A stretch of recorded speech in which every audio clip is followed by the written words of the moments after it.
अस्सलाम वालेकुम नाजरीन, मैं हूं आपकी होस्ट एनिशा और आप देख रहे हैं K21 और हमारा शो हेल्थ 21 जो कि है ईसा लेबॉर्ट्री की जानिब से। और आपको हमारा शो पसंद आ रहा है, सबसे बेहतरीन चीज़ ये है क्योंकि हेल्थ के हवाले से यकीनन कुछ बीमारियों का हमें इतना नहीं पता होता, तो ये शो आप लोगों के लिए। और इसी तरह आप इसे पसंद करते रहें, हमारे शो को देखते रहें। हमारे साथ डॉक्टर साहब भी मौजूद हैं, चाइल्ड स्पेशलिस्ट हैं, उनको भी वेलकम करूँगी। टॉपिक आज का टाइफाइड है और डॉक्टर मुश्ताक अहमद मेमन हमारे साथ मौजूद हैं, उनको मैं वेलकम करती हूँ। अस्सलाम वालेकुम। वालेकुम अस्सलाम। कैसे हैं डॉक्टर साहब? अल्लाह का शुक्र। डॉक्टर साहब मुझे ये बताइएगा, ये जो टाइफाइड होता है ये क्या जैसे और बीमारियां कहते हैं मौसम की होती हैं, तो टाइफाइड का भी कोई मौसम होता है? टाइफाइड का कोई मौसम नहीं होता, राउंड द ईयर पूरा साल किसी भी टाइम पर ये हो सकती है।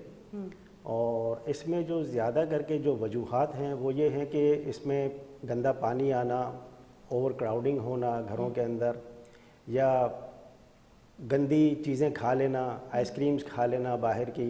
मतलब ये कि मल्टीपल फैक्टर्स इसके होते हैं, कोई एक चीज़ नहीं है कि जिसकी वजह से ये चीज़ होती हो। बहरहाल ये सीजनल नहीं है बुखार ये वाला। ठीक है, मतलब और आप अगर जिस तरह से बच्चे जो हैं वो ज़्यादातर पापड़ और ऐसी चॉकलेटें जो किसी भी शॉप से ऐसे ही आपको सस्ती से मिल जाती हैं वो खा लेना, या इस तरह के ड्रिंक्स पी लेना, आइसक्रीम, तो उससे होने का बहुत ज़्यादा चांसेस होते हैं। इसके साथ फिर हमारे साथ ये भी होता है कि इंसेक्ट्स पड़े हुए होते हैं बाहर, खुली चीज़ें पड़ी हुई होती हैं। आप पकौड़े लेते हैं, समोसे लेते हैं, जो कि अमूमन बड़े भी खा रहे होते हैं, उस पर मक्खियाँ भी भिन बना रही होती हैं और हम लोग जाकर उसको बड़े मज़े से खा लेते हैं।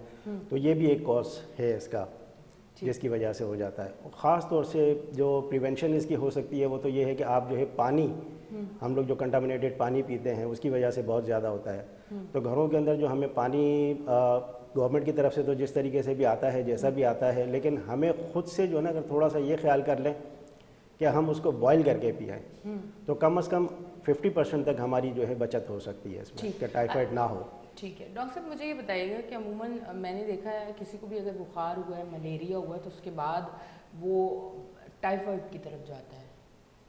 मैंने ये कुछ लोगों को सॉरी, मैं थोड़ा सा इंटरप्ट करूंगा आपको कि मलेरिया के बाद कभी भी टाइफाइड की तरफ नहीं जाता। अच्छा, अगर मिक्सिंग हो सकती है क्योंकि नहीं, मैं एक दो पेशेंट जिनको मैं जब हॉस्पिटल गई देखने के बाद, तो उनको पहले बुखार हुआ, मलेरिया हुआ, ठंड लग के बुखार चढ़ा और सारी चीज़ें, उसका ट्रीटमेंट हो रहा था। तो उसके बाद जब वो बिल्कुल ठीक नहीं हुआ, 2-3 हफ्ते उनकी हालत और ज़्यादा सीरियस होना शुरू हुई, तो हॉस्पिटल में एडमिट किया तो उन्होंने कहा कि इनको तो टाइफाइड है, और फिर उनकी कंडीशन ज़्यादा ख़राब हो गई, तो 15 दिन उनको हॉस्पिटल में रहना पड़ा। तो वहाँ जो उनकी फैमिली थी उन्होंने मुझे कहा कि पहले तो इसको मलेरिया हुआ था, बाद में इसको टाइफाइड हो गया। तो मैंने कहा आज पता कर लें कि किसी को मलेरिया होने के बाद टाइफाइड होता है कि अगर ट्रीटमेंट सही ना दी गई हो, या क्या वजूहत। मैं इसलिए ये पूछ रही हूँ कि मलेरिया का अगर ट्रीटमेंट प्रॉपर ना दिया जाए तो वो टाइफाइड में तब्दील हो जाता है, या क्या होता है? नहीं, मलेरिया एक अलग बीमारी है जो कि मलेरिया मॉस्किटो बाइट की वजह से होती है। ठीक है, फिर इनका पूरा एक साइकिल होता है, ठीक है ना, हमारी बॉडी के अंदर उनका एक पूरा साइकिल होता है, वो कंप्लीट होता है, फिर उसके बाद वो बुखार की सूरत में, बीमारी की सूरत में जाहिर होती है वो बीमारी। इसी तरीके से टाइफाइड को भी होता है कि टाइफाइड का जिन चीज़ों का आपको बताया मैंने वो हमारे जिस्म के अंदर जाती है। और एक और चीज़ होती है कि जो हम लोग स्टूल्स वगैरह पास करते हैं जो घरों के अंदर, तो उसको भी अगर हम लोग पूरा सही तरीके से डिस्पोज ऑफ नहीं करते तो बैक्टीरियाज जो है वहाँ से भी जो है घरों के अंदर फैलते हैं और हमारी उसमें चले जाते हैं ये। तो ये वजूहात होती है। अब ये हो सकता है कि दोनों बीमारियां एक साथ हो गई हों, ये हो सकता है कि मलेरिया पहले हुआ, उसके साथ कंसिक्वेंटली उसको टाइफाइड हो गया हो, लेकिन ये नहीं होता कि उसके बाद उसकी वजह से कोई कॉम्प्लिकेशन हो। मैं होस्ट हूं, मैं डॉक्टर नहीं, मेरा चलेगा, मुझे कवर ना करें। मेरा काम है आम पब्लिक को बताना। जो आपका क्वेश्चन था ना कि उसकी वजह से होता है, तो मैं यही एक्सप्लेन कर रहा था कि उसकी वजह से नहीं होता, उसकी वजह से नहीं होता। अच्छा डॉक्टर साहब, क्या टाइफाइड जानलेवा है? बिल्कुल, अगर उसकी प्रॉपर ट्रीटमेंट ना कराई जाए तो बिल्कुल जानलेवा है। एक्चुअली टाइफाइड का बुखार ये कोई नॉर्मल सा बुखार नहीं है, ये एक आंतों का बुखार होता है और हमारी आंतें ज़ख्मी हो जाती हैं उसके अंदर, जिसकी वजह से ये बुखार आता है। अगर इसकी प्रॉपर ट्रीटमेंट नहीं की जाए तो आंतें फटने का ख़तरा रहता है, उसके अंदर परफोरेशंस हो जाती हैं। अच्छा, तो जाहिर है फिर उसके बाद जो है इस टाइप के भी प्रॉब्लम्स क्रिएट होते हैं और फिर उसमें जो है जान भी जा सकती है। ठीक। अच्छा डॉक्टर साहब, अमूमन मैंने देखा है जो टाइफाइड के मरीज़ होते हैं, बीमार होते हैं, उन्हें यही कहा जाता है कि हल्की ग़िज़ा खाएं, पर रोटी ना खाएं, ये ना खाएं, बिल्कुल हल्की ग़िज़ा खाएं। और फिर आपको जब बुखार हो फिर तो आपको बहुत सारी चीज़ों को अभी दिल करता है कि ज़ुबान का जायका नहीं है। तो मुझे बताएं कि उस टाइम अगर हल्की ग़िज़ा नहीं खाते तो फिर क्या आंतों को नुकसान पहुँचता है उस चीज़ से? नहीं, उससे कोई नुकसान। और ये हमारा क्योंकि बूढ़े बुजुर्ग बड़े टोटकों में कहते थे ना कि रोटी ना खाओ, टाइफाइड में आते हैं जो है उसमें सुराख हो जाता है। ये सारी चीज़ें मैं आपसे इसलिए पूछ रही हूँ कि जो दूसरे डॉक्टर होते हैं ना जिनके पास जो गली में होते हैं, जो ऐसे ही 2-4 दवाइयों वाले, वो सबको पता है, वो ये चीज़ें कहते हैं कि आप रोटी ना खाएं, आंतों में सुराख हो जाएंगे, ये हो जाएगा, वो हो जाएगा। बच्चे लोग डरे हुए होते हैं कि अच्छा टाइफाइड में तो कुछ खाना ही नहीं, और ही कमज़ोरी हो जाए। हाँ देखें, एक तो आपने कहा ना कि कुछ खाना ही नहीं है और कमज़ोरी हो जाए। हाँ। नंबर 2 बात, आपकी जब भी आप बीमार होते हैं तो आपकी इम्यूनिटी कम हो जाती है, ठीक है, जिसकी वजह से इन्फेक्शन के चांसेस होते हैं। तो उस कंडीशन के अंदर होना तो ये चाहिए कि आपको ऐसी न्यूट्रिशियस फूड दी जाए, ऐसी न्यूट्रिशन दी जाए कि जिससे आपकी इम्यूनिटी भी बूस्टअप हो, जिसकी वजह से ये बीमारी से आपके अंदर लड़ने की ताकत पैदा हो। तो इसलिए हम लोग तो किसी को भी रिकमेंड नहीं करते कि आप खाना पीना अपना बंद कर दें। सिर्फ ये कहते हैं कि न्यूट्रिशियस खाना खाएं, इजीली डाइजेस्टेबल खाएं, और खाएं ज़रूर, बल्कि थोड़ा सा ज़्यादा खाएं ताकि आप बीमारी से लड़ सकें। अगर आपके अंदर इम्यूनिटी नहीं है, अगर आप खा पी नहीं रहे, आपने उनका खाना पीना बंद कर दिया, अभी आपने खुद ने कहा कि वैसे ही बीमार बंदा खाता नहीं है, जब वो खुद से ही नहीं खा रहा है, ऊपर से बंद भी कर दिया हमारी को कि भाई ये नहीं खाना, वो नहीं खाना, बड़े बूढ़ों की जो आपने तस्करा किया, डबल रोटी खानी, वो तो आम दिनों में नहीं खाई जाती तो फिर बीमारी में कहाँ खाई जाएगी। हाँ, तो वो हम और ज़्यादा बल्कि बीमार कर रहे होते हैं। तो न्यूट्रिशन कभी भी बंद नहीं करनी चाहिए। बहुत कम ऐसी बीमारियां आज के दौर के अंदर हैं जिसमें कि न्यूट्रिशन हम लोग बंद करते हैं किसी वजह से भी, कि ये नहीं खाना, इस चीज़ का आपको परहेज़ करना है, तो वो अमूमन डॉक्टर जो है खुद से बता देते हैं कि आपको इस चीज़ का परहेज़ करना है। वरना अदरवाइज़ कोई ऐसी बीमारी नहीं होती है कि जिसके अंदर जो है खाना पीना आप लोगों को बंद करना पड़े। और टाइफाइड का भी बुखार इसी तरीके से है कि आपको खाना पीना अपनी नॉर्मल डाइट लेते रहें, सिर्फ इसके साथ ये है कि प्रॉपर ट्रीटमेंट बहुत ज़रूरी होती है, प्रॉपर उसकी आप ट्रीटमेंट लें। अच्छा, अगर आपको टाइफाइड का बुखार आता है तो फिर वो उसकी क्या अलामत होती है? कि बुखार तो आप देखें और भी मौसम का भी आता है, फिर उसके अलावा मलेरिया हो गया और बहुत सारे बुखार है, तो टाइफाइड का कैसे पता चले कि आया आपको टाइफाइड हो चुका है? उसके फिर टेस्ट करवाए जाए, ये सारी चीज़ें, कुछ अलामत इस तरह की नज़र आती हैं कि लगे कि ये टाइफाइड का है, कि आप टेस्ट करवाएं और प्रॉपर टाइफाइड का जो है ना आप वो ट्रीटमेंट लें। अब उसके लिए हमारे यहाँ पर मसला ये है कि आजकल लोगों में सेल्फ मेडिकेशन का रुझान बहुत ज़्यादा है। बिल्कुल। आजकल दवाइयाँ बहुत अच्छी आ गई हैं। अब जब वो प्रॉपर डोज में नहीं ली जाती या जिस तरीके से भी ली जाती हैं, या जैसे आपने कहा कि गली मोहल्ले वाले डॉक्टर कुछ दवाइयाँ दे देते हैं, तो डिजीज़ का पैटर्न थोड़ा सा चेंज हो जाता है, फिर उसको डायग्नोस करना भी उसी हिसाब से थोड़ा सा मुश्किल होता है। लेकिन बहरहाल टाइफाइड का बुखार जो होता है वो तो बिल्कुल इसी तरीके से एक टिपिकल उसकी प्रेजेंटेशन होती है कि अगर डे 1 से वो प्रेजेंट होना शुरू हुआ है बुखार उसका, तो उसके अंदर जो है आपको सर्दी लगना, गर्मी लगना, इस टाइप की कोई भी चीज़ें नहीं होती हैं। शुरू के अंदर लो ग्रेड फीवर होगा, आपके बदन के अंदर दर्द होता रहेगा, आपको सर में दर्द होता रहेगा, हल्की फुल्की सी मतलाहट सी होगी, आपको खाने पीने का दिल नहीं करेगा, आपका रेस्ट करने का ज़्यादा दिल करेगा। ये तो शुरू के दिनों की बातें होती हैं। अब उसी में अगर कोई डॉक्टर के पास चले गए, कोई मेडिकेशन ले लिया आप लोगों ने, तो फिर डिजीज़ का पैटर्न चेंज हो जाता है। और इन केस के अगर आपने कोई मेडिसिन नहीं ली तो फिर उसके बाद होता है कि वो निमोनिया भी कर सकता है, उसमें लंग्स का जो इन्फेक्शन होता है जिसको हम लोग निमोनिया कहते हैं वो भी कर सकता है। ये चीज़ें एंडोकार्डाइटिस इसकी एक कॉम्प्लिकेशन होती है, वो हो सकती हैं इसके अंदर। बेसिक जो आम पब्लिक के लिए है वो तो ये है कि इसका जो बुखार होता है, बुखार और फिर उसके साथ पेट का दर्द होना, मतलाहट होना, खांसी होना, इस टाइप की चीज़ें उसके साथ हो सकती है बच्चे को।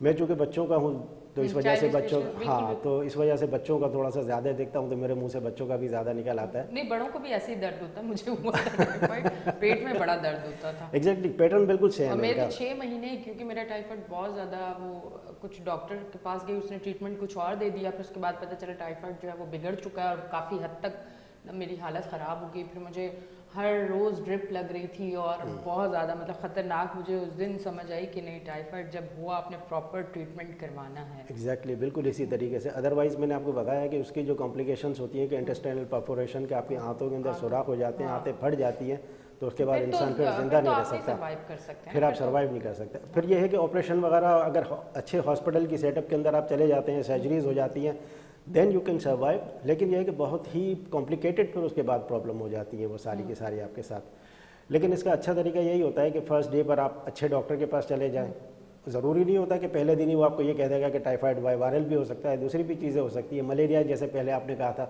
तो वो भी हो सकता है। तो एक डॉक्टर का ही काम है कि वो उसको डायग्नोज करे।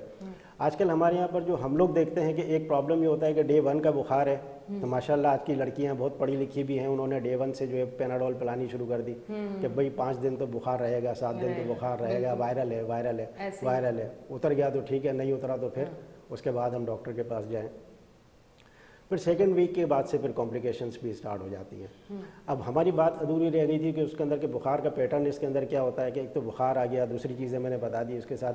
फिर सेकेंड वीक के अंदर जो है जिस्म पर हमारे स्पॉट्स भी आ जाते हैं, लेकिन वो भी सब में नहीं आते, सब में नहीं आते। 20-30% के अंदर जो है वो टिपिकल एक रोज़ स्पॉट्स आ जाते हैं उसके अंदर। आपकी ज़बान पर जो है ऐसा वो आ जाती है, कोटिंग आ जाती है उसके अंदर कि जिसकी वजह से हम देखते हैं तो हमें अंदाज़ा आ जाता है कि इसको टाइफाइड का बुखार है। एक लुक होती है जिसको हम लोग टॉक्सिक लुक कहते हैं, वो अपीयरेंस हो जाती है उसके अंदर, तो उससे पता चल जाता है कि ये जो है ना टाइफाइड का बुखार है।